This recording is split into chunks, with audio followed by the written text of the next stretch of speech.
he was quoted as saying, "It was a good name, but I use Jimmy Chestnut." Yeah, Jimmy Chestnut, that's the name I've been using. When he went on to Outkick the coverage with Clay Travis on his radio show, he said, yeah, he's people he knew and friends had told him that was circulating on the internet about his name, that he was using Joey Freshwater as an alias on Tinder, and some girls called him out on it, is what the story goes. But he's quoted as saying, that's really not true. It is what it is. I would like to think that people I've worked with, people who have worked for me or have been around me, say a lot of different than what's out there, and people that know me would say differently. So yeah, it's pretty funny. He's still kind of going back and forth, and people are having banter about the story. Alabama's former number one middle linebacker recruit is finding a new position. There's a lot of stuff going on the outside. Guys like Tim Williams and Ryan Anderson are leaving, which leaves a big hole in the middle. And so Ben Davis, he's looking at working at the outside linebacker when practice opened about a week ago.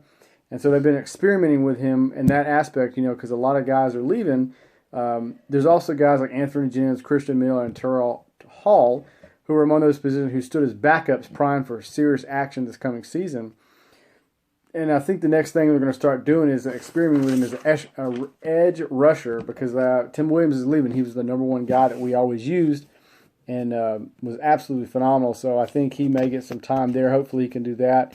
A lot of Davis's teammates say that they remind him a lot of his dad, Wayne Davis, who still holds the tied career tackle record. Guys making plays all over the field, flying around the place. Some late news. Tua Tagovailoa, brother, he's set to enroll in Thompson High School in Tuscaloosa, which is awesome. A linebacker that's poised, I think, for a really big season in the offseason that we haven't heard a lot about because there were so many guys ahead of him, is Christian Miller. I think he's going to step out of the shadows. Like I said, Ryan Anderson, Tim Williams are leaving, so that leaves some big shoes to fill. Christian Miller, who pressured Tigers quarterback Deshaun Watson, was one of the 4 plays during which he was deployed in the national championship game in January.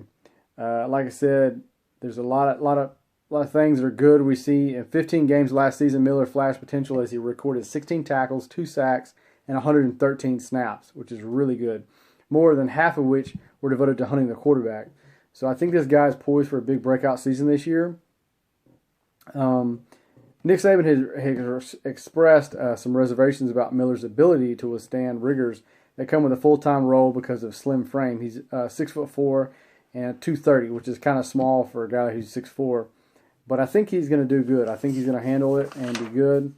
I do know he added about 10 pounds, so it should make him about 240, 245 for this coming season. So hopefully it translates on the field. Where it will translate into more production on the field is uncertain. I think he'll be one of the starting guys. Rashaan Evans, who once was an edge rusher like Mike Miller, believes it will. He's saying that he's seen it in practice, and he's saying it's going to be really good. He may not have as big as playing time as he wanted, but I think there's a steady playing time that he had last year is really going to prepare him for this coming year.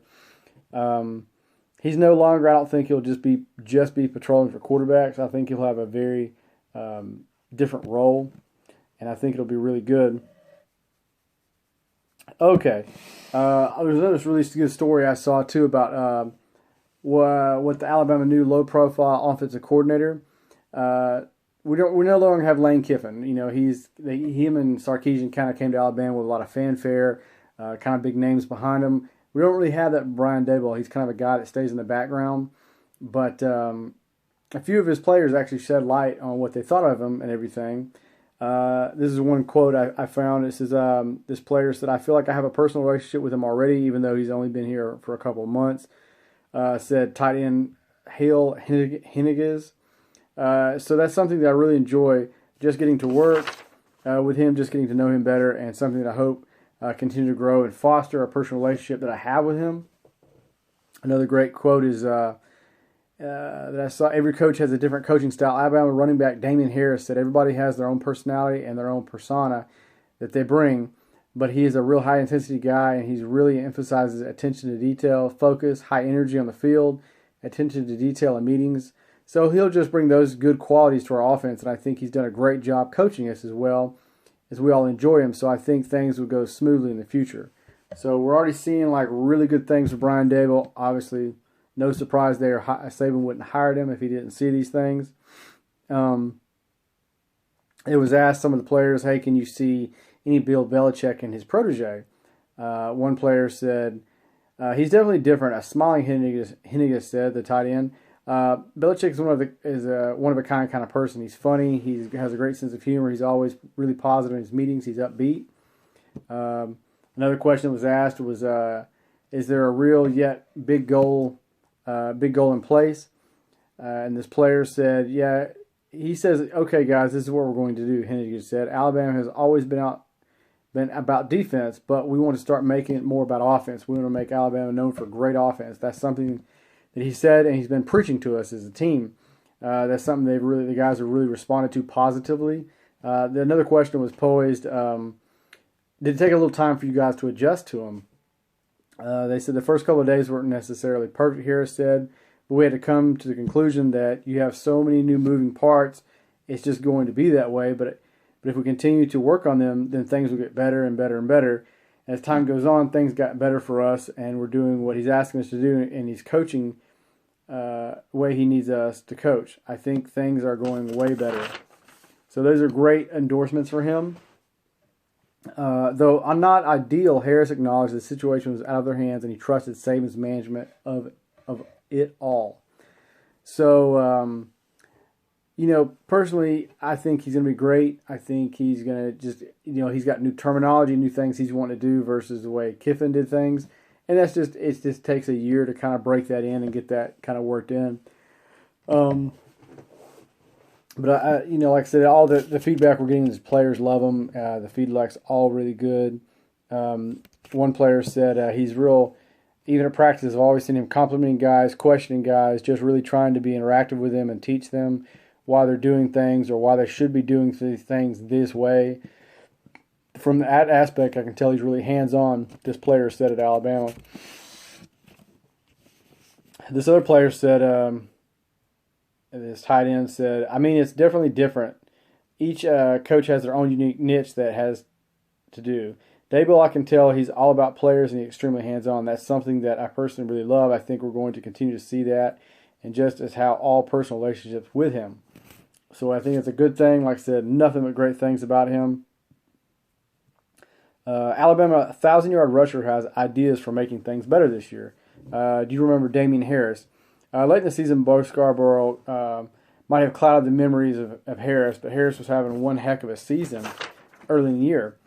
Perhaps because he was having such a good season, nobody realized Harris had over 1,000 yards rushing, even though at the end of the season it was more quiet.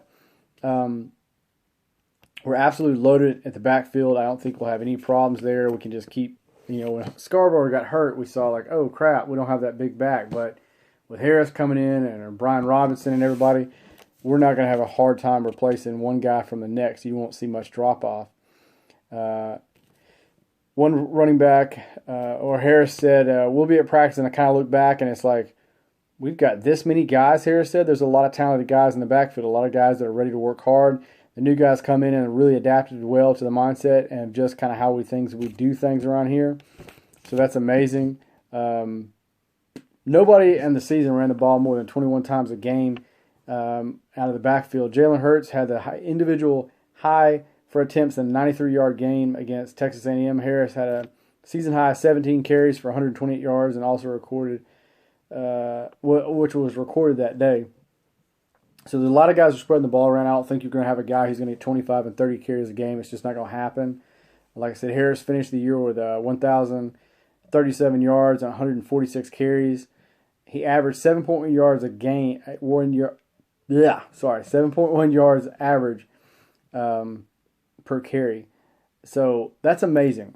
And we pretty much forgot about Harris because Bo Scarborough was doing so good at the end of the season. So that's something to be said about that. It's absolutely amazing. So, and also another great quote was, now we have so many young guys like me and Scarborough and even Josh Jacobs, who is just going to be a sophomore. We need to be leaders because we have so many younger guys on the team, Harris said. So everybody has something they want to work on. People make goals and out them on their mirrors and write them on their mirrors and look at them every day when they wake up.